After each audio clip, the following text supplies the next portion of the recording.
designing a fighter jet. As a young boy, my friends and I walked back home from school at Rameshwaram. On the way, we often rested on the banks of our village pond.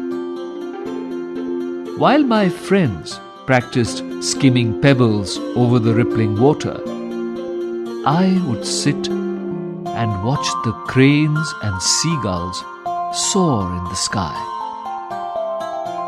The sight of those birds inspired me, and I dreamt of my future.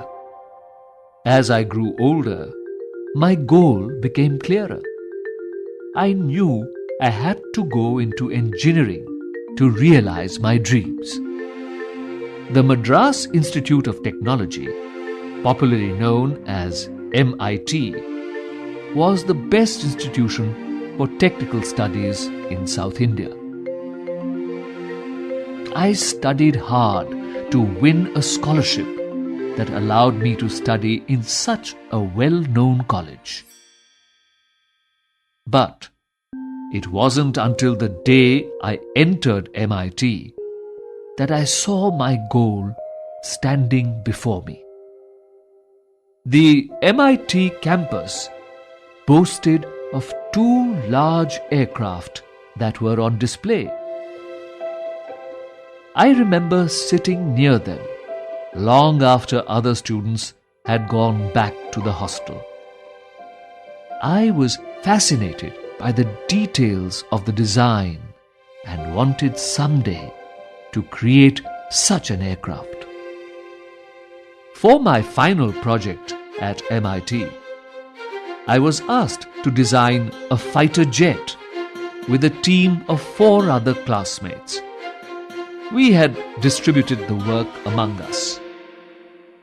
One day, my teacher reviewed my progress and exclaimed, "Abdul, I'm really disappointed with your plan.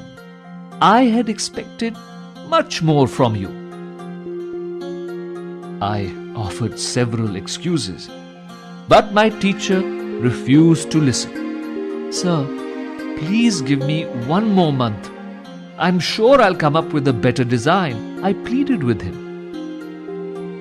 He looked at me and said, "Look, young man, I'll give you 3 days. If on Monday morning you fail to show me a better design, I'm afraid your scholarship will be cancelled."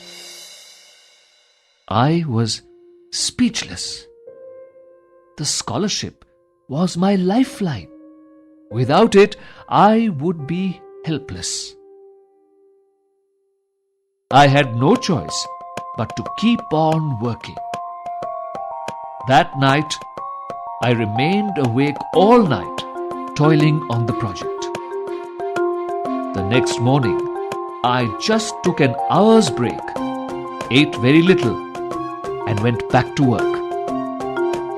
On Sunday morning, I had almost completed the task when I suddenly felt a presence behind me.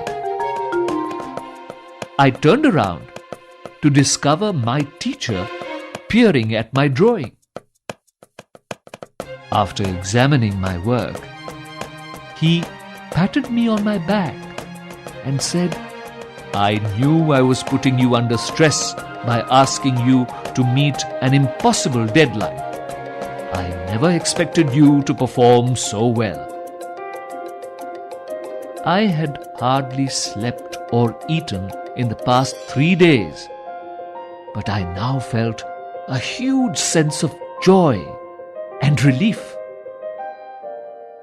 Not only did I keep my scholarship, I also graduated from MIT with outstanding marks. I had already accomplished my goal of successfully designing an aircraft. And now I was drawing close to my dream of flying one too. It was amazing to think that just like the seagulls I had observed as a child, I would soon soar in the sky.